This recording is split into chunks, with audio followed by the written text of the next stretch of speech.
Condemnation کا ذکر ہے وہ ایک فتویٰ ہے جو لاہور کے ہی ممتاز عالم دین علامہ ڈاکٹر طاہر القادری نے دیا ہے، جس میں انہوں نے کہا ہے کہ جو لوگ یہ حملے کر رہے ہیں، جو چن چن کے لوگوں کو مار رہے ہیں، انہوں نے فتویٰ دیا ہے کہ یہ سب لوگ خارج از اسلام ہیں، یہ لوگ اسلام کے دائرے سے باہر ہیں اور یہ اسلام کے اور انسانیت کے بدترین دشمن ہیں۔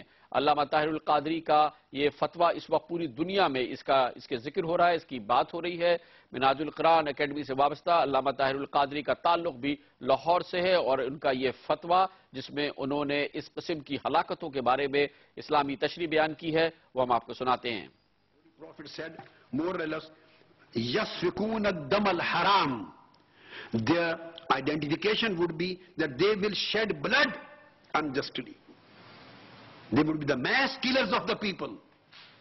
They will consider the killing of the people lawful. And then Holy Prophet said, for them, إِنَّهُمْ كِلَابُ النَّارِ. They will be the dogs of hell. This is Islamic verdict. علامہ طاہر القادری کہہ رہے ہیں کہ حضرت صلی اللہ علیہ وسلم نے فرمایا کہ وہ ناحق خون بہائیں گے، وہ نہتے اور معصوم لوگوں کو بڑے پیمانے پر ہلاک کریں گے، وہ معصوم لوگوں کی ہلاکتوں کو درست مانیں گے۔ اور پھر حضور اکرم صلی اللہ علیہ وسلم ان کے بارے میں فرماتے ہیں کہ وہ دوزخ کے کتے بنائے جائیں گے۔ یہ اسلامی فیصلہ ہے۔ علامہ طاہر القادری نے اپنے فتوے میں یہ احادیث کوٹ کی ہیں۔